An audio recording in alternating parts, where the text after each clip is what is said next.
Howdy. Welcome to my shop. My name's Ron and I'll be your host for the next 10 minutes or so. Being a fourth generation carpenter, wood is that's my language. It's my living, it's my hobby, it's my passion. One of those passions is making stocks. I've never had any formal training in this. I just wanted to put a piece of wood on a gun one day, and I seemed like that'd be a pretty unique challenge, so I tried it. And been going at it ever since, but honestly, I owe a lot of my success to my customers, my friends that have suggested this or that, different ways of doing it to produce a better outcome. And so I appreciate them. I owe them a great deal. The finish that I use was suggested by a friend of mine that owns a gun shop in Georgia, a guy named Dan. I've been friends with him for many years, and I owe him for that knowledge.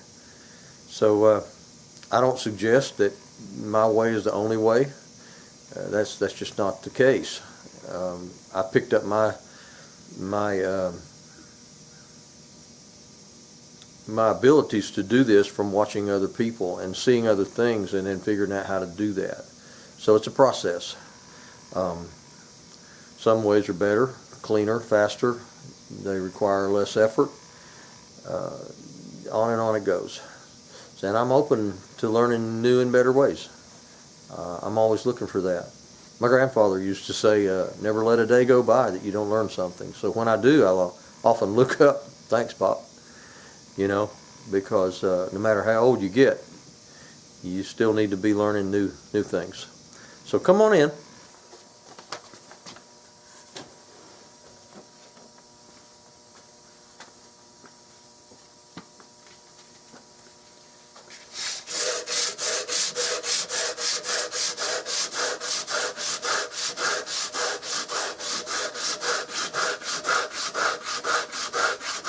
Once I get to this point, I'm alright cutting the center line off. My shape is established.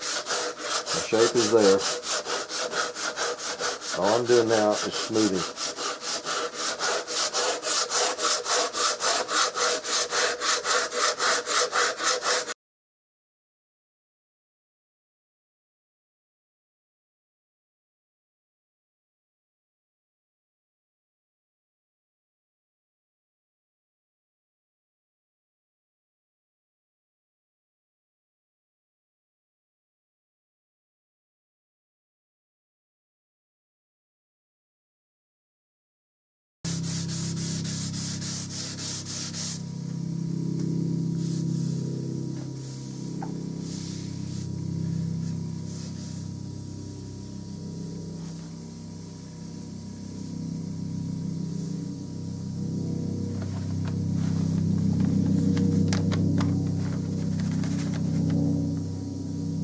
That's a fair amount of dust.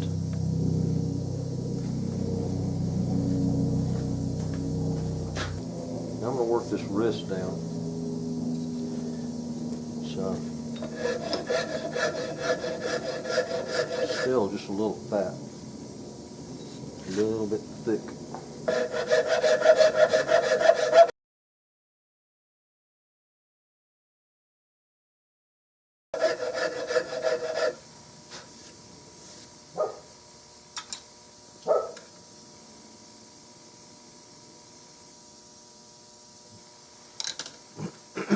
Now,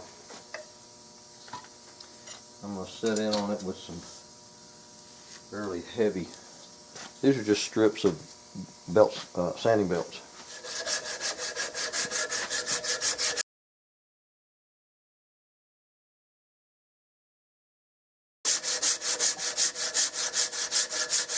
It helps if your shoulders are not shot to do this. Of course, if you do this for about 40 years, your shoulders will be shot.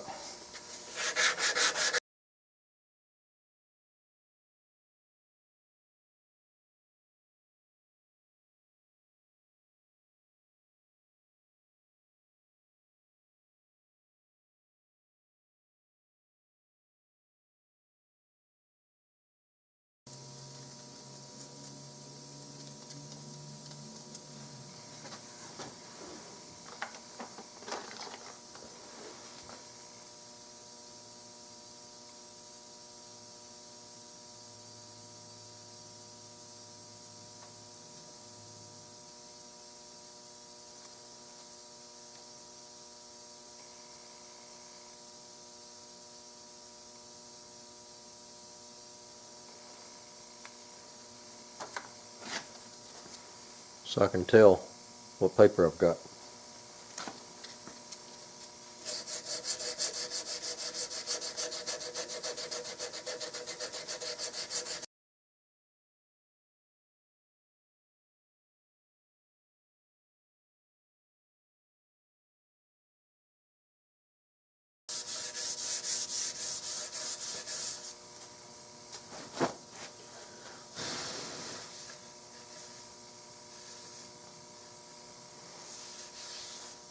Now combs typically have a recessed area right here. I don't do this right now.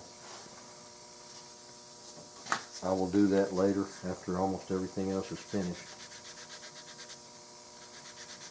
And this little tiny bit of the back of this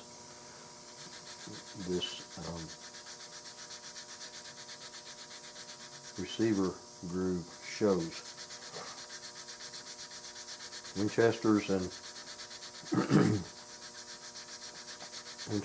Rugers come all the way back and fill that up. Remington cut theirs off a little bit, and the back of that shows. So you have to sand that.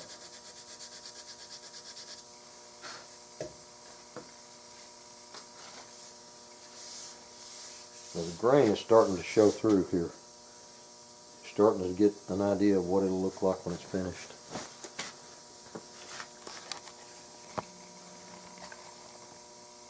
It's going to be a pretty piece. Very pretty.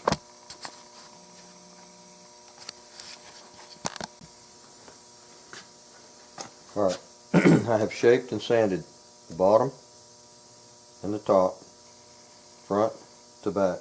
I've got a nice smooth transition from this shape to this shape, and it's a bit convex, just a little tiny bit convex. You don't want it flat and you don't want it concave. You want a teeny bit of a rounded right there. Now I'm going to turn around and do the sides. The side of this thing, the sides of the stock, you can see the rough, well, with that light there, it's kind of tough. You can see how rough this is right there. You can see how this is not shaped correctly. See the shadows, how they're uneven. It's only correct on the bottom and the top. So between the bottom and the top, I've got this triangle here that I've got to shape down. Now I need for it to sit sideways to do that. Now this is a smooth machine surface on top, so I'm going to have to pad that with a block. I have a whole assortment of blocks. This is a piece of hard maple that I can put that on there and protect that with. And this is tapered. This is smaller here than here, so I've got some tapered blocks somewhere. This may be one of them.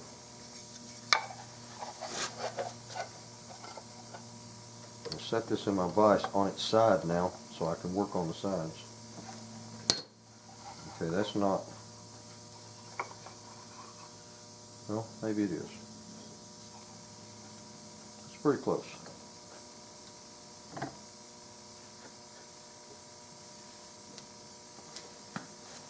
Now what I was saying about the rough surface, you can see by the shadows how uneven that is. Now I'm using my light to create shadows. I've got it over here out of the way to point out those shadows. And that's too fine.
This side is roughed down, shaped down, sanded down to 220. You can see with the shadow of the light,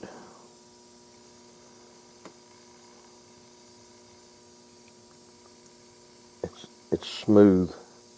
It's a fair transition from the shape here to the shape here. In boat building, they call it the hull is fair. It moves. It moves in a line, and it's smooth from one transition to the next. It has a fairness to it. I'm going to show you the other side. Is not fair, and you'll see the difference. And this is the other side. You can see by the shadows as I roll that across the light, how the light bathes across that uneven surface. This side, smooth.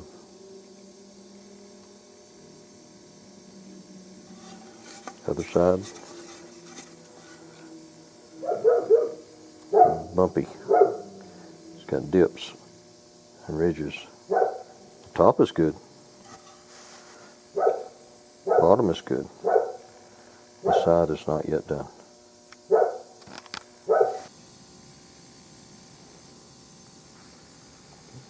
In rasping this with a heavy rasp, I found a little tiny dip, just a little tiny, just a little bitty dip, a little hole. I'm going to show you how to take care of things like that, because you're going to run into that, especially with burl wood. The prettier the wood, the more chance you find little flaws. Get you some super glue. I'm having a hard time doing this with one hand.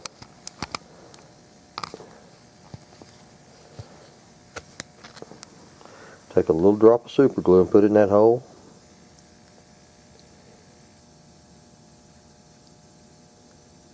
Now there's dust in that hole where I've been rasping. And that dust and that super glue will come together and form like wood concrete. And you let that glue soak in, and you'll see the level of it going down. And take you a little piece of tissue paper, or you can use your finger, but it'll stay on your finger forever.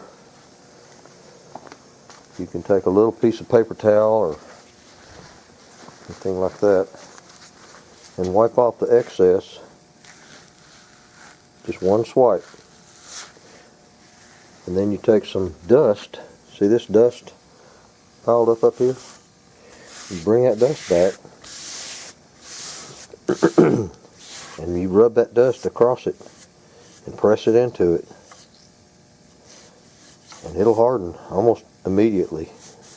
Down inside it might take a few seconds, and then you just keep carrying on with your sanding and rasping, and the more dust gets in there and you just keep on looking at it until you realize you have filled up that dip. And that wood dust and super glue will go in and fill up that hole, and it'll finish out just like the rest of it. Been doing this process for many years, never had any trouble with any of them turning loose or cracking or drying out and falling out, nothing like that. Pretty good system. Well, thanks for choosing to spend your time here with me today. I hope you've enjoyed this program. I'll try to post a new segment each weekend. In addition, if you'd like to read about a stock that I made and then it took a 20-foot free fall, click on the link at the bottom of this page. It's called The Broken Gun. It's a story I wrote a few years ago about my two boys. Sometimes life's hard and things get broken. Now and then we get a chance to fix them. I'm so grateful for the opportunity I had to repair this broken stock. It led to a restoration that I never could have imagined. As always, if you like this video, please click the like button and share this with your friends. Have a great day.